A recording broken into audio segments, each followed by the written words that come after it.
Okay, welcome to the deep dive. Today, we are plunging into a topic that's really crucial if you've recently finished, a big academic project. Mm-hmm. Maybe you've poured years, incredible effort, maybe too much coffee into your thesis.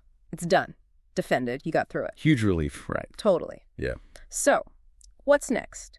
If you want that amazing work seen beyond your committee, read, cited, well, the common path is turning it into an academic article. Right, getting out there. And our deep dive today uses some really valuable insights shared from the Instagram account, Academic Practices, specifically a PDF they shared called Thesis to Article Tips.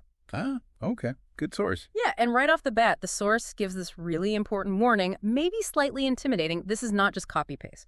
Not even close. No, it really isn't. That's a common misconception. It's a whole strategic process. It needs patience, respect for the system editors, reviewers, and the source warns, if you mess this up, all that thesis effort could just fizzle out, be for nothing. Oof. Yeah, that's a scary thought after all that work. So our mission today is to unpack the 15 core tips, plus a bonus one from this source. Think of it like a roadmap for this tricky but hopefully rewarding process. And it really is a transformation, isn't it? A thesis serves one purpose, proving you can do the research. An article. That's a different beast altogether. Totally different audience, different goals. Exactly. And this source sounds like it gives some solid, practical advice to avoid those common pitfalls. It's about building something new from the thesis, not just, trimming it down. Absolutely. So let's dive in. First section, mindset and strategy. Tip number 1 is basically asking a fundamental question. Okay. Is what you're writing actually an article, or is it just a glorified thesis summary? Ah, the core distinction. Very important. The source is super clear here. This is where lots of people trip up first.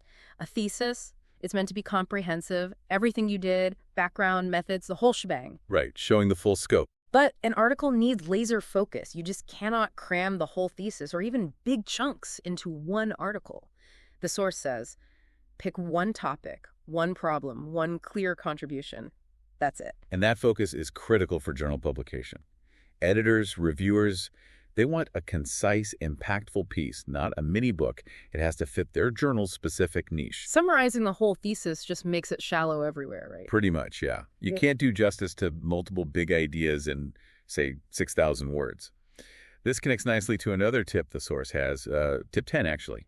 Do not repeat redesign. Ah, okay. So not just choosing what to include, but how. Exactly. It's not copying sections. It's building a new academic structure. Using the thesis material as like the raw ingredients. You need a new flow, new connections. And you have to check, presumably, that when you take parts out, you don't leave big logical gaps in the article. Absolutely. The article has to stand completely on its own. Coherent, logical, self-contained. Okay, so building something new leads right into tip number 2, split, divide, redirect. This is where the source gets kind of encouraging.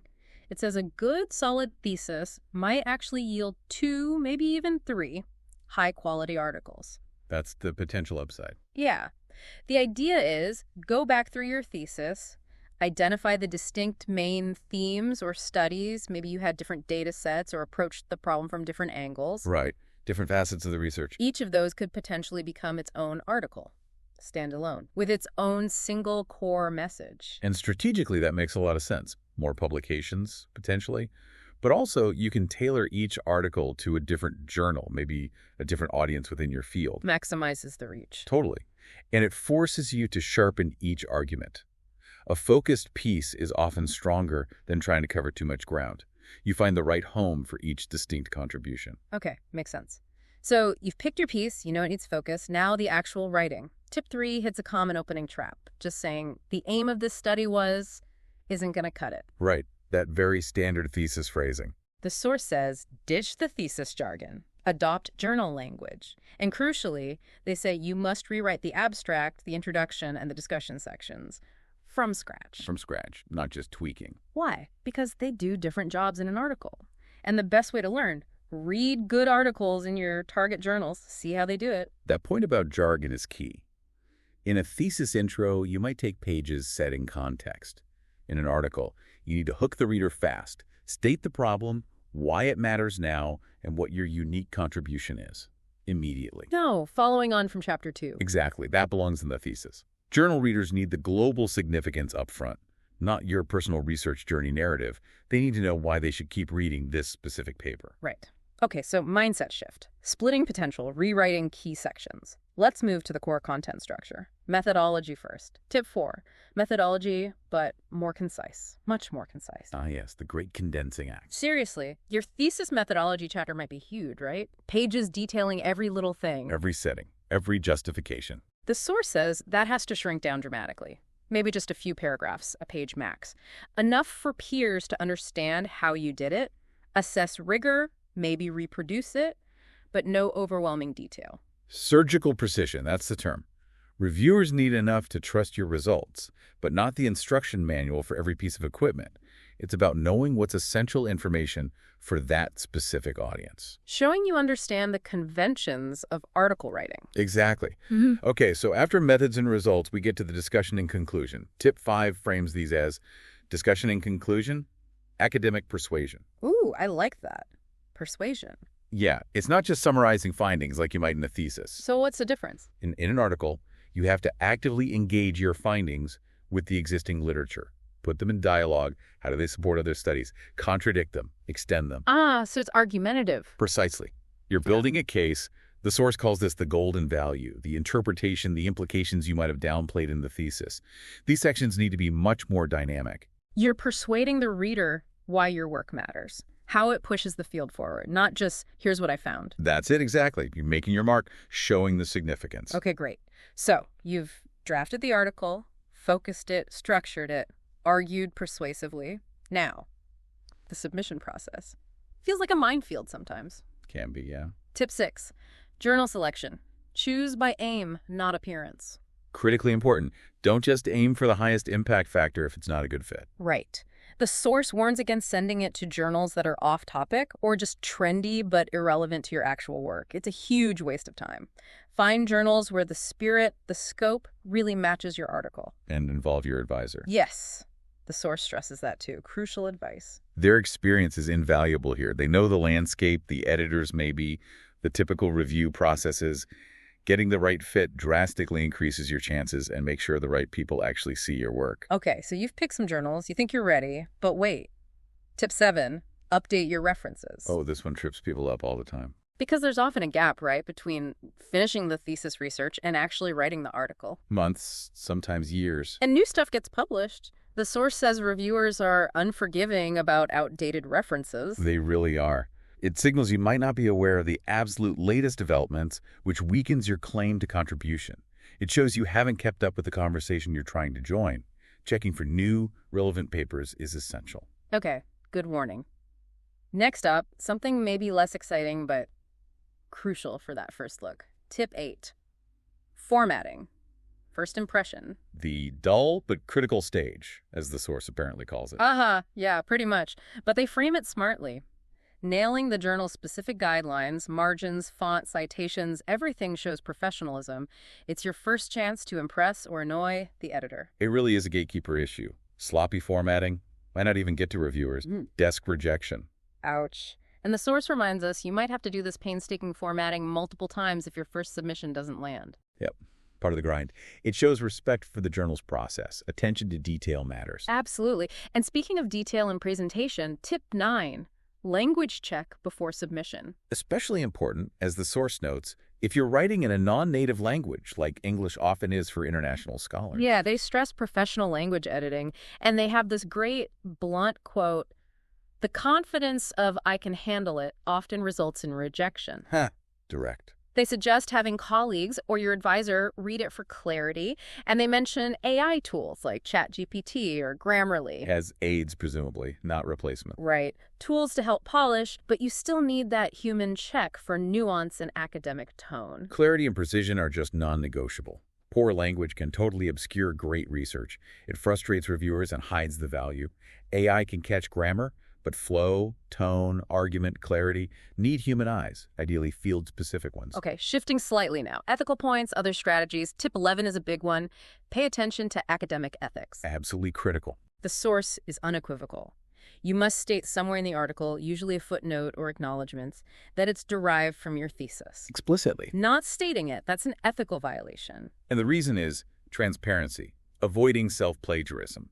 You need to be clear about the work's origin. It's standard practice, academic integrity 101. Such an easy thing to forget, but with serious consequences. Okay, what if you have thesis bits that aren't quite article-worthy on their own?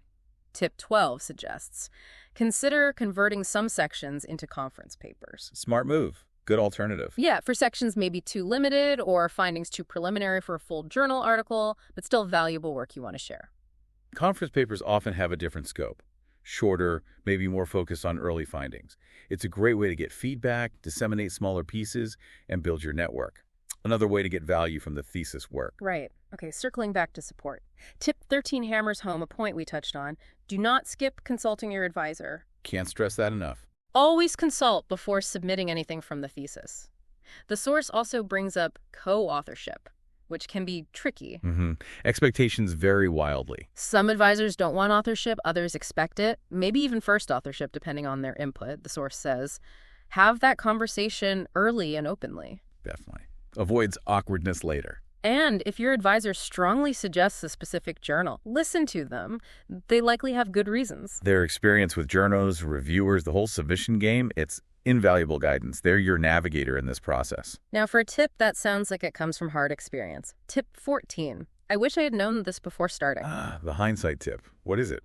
The idea is, identify target journals before you even start the thesis, and shape the research design with those journals in mind. Wow, that's forward thinking. Right. The source suggests keeping this in mind if you're just starting out or are early on. That's actually brilliant, though. If you know roughly where you want to publish eventually, you can tailor research questions, methodology, even how you structure the thesis itself to align with those journals' expectations from day one. Could save a ton of restructuring work later, planning with the end publication goal in sight. Makes the conversion process potentially much smoother down the road. Definitely something to consider. Okay, finally, before the bonus tip, tip 15 tackles the emotional side. Do not underestimate peer support. Oh, so important. Academia can feel isolating. Totally. The source acknowledges this whole process. Writing, submitting, facing rejection can make you feel inadequate, question yourself, especially after the high of defending. Imposter syndrome kicks in hard sometimes. They suggest reaching out to classmates, other grad students, people going through it too. They offer perspective, practical tips, confidence boosts. Academic companionship is valuable. It really is. Knowing you're not alone in the struggle, sharing strategies, celebrating small wins together, it makes a huge difference for morale and persistence. Find your people. Okay, deep breath. That's the core 15. But there's that +1 bonus tip. And the source doesn't pull any punches here. Brace ourselves. A little. The bonus tip is, the process may be tough and discouraging. Okay, realistic. They paint the picture, you feel great after defending, confident, rightfully so, but then bad news, they say. Journal editors and reviewers, not your friendly committee. Different standard, different role. They are rigorous, critical, their feedback, potential rejections. They can chip away at that confidence. Yeah, that can happen. But the message isn't defeatist. It's about resilience. Don't give up. See criticism as feedback to improve. Accept it professionally. Revise, resubmit. Aim to do better. That's a crucial dose of reality. Peer review is critical by design. It's easy to take it personally after pouring years into the work, but reframing it, this is making my work stronger, and understanding rejection is normal, not a judgment on your worth. That's essential. Resilience and learning from feedback are key academic survival skills. Wow. What a journey through those tips. Thanks to Academic Practices for sharing that PDF. We've hit mindset shifts, splitting strategies, rewriting, navigating submissions, ethics, support, and resilience. It really underscores that this conversion is a major redesign, not just editing. A whole new project, really. Hopefully, for anyone listening who's in this process or thinking about it, these tips provide a clearer roadmap, or at least, a fascinating peek behind the academic publishing curtain. Definitely. And thinking about that bonus tip, that warning about how tough review can be, it makes me circle back to tip 14. The foresight tip. Yeah. So the question for you, the listener, to maybe chew on is this. Given how challenging and potentially confidence-rattling the journal review process can be, does that reality make tip 14, the idea of identifying target journals before you even start the thesis, seem even more strategically valuable now, planning ahead to potentially ease that later pain point? That's a really potent thought to end on, something to definitely mull over. Food for thought. Absolutely. Well, thank you for joining us for this deep dive. Thanks for listening.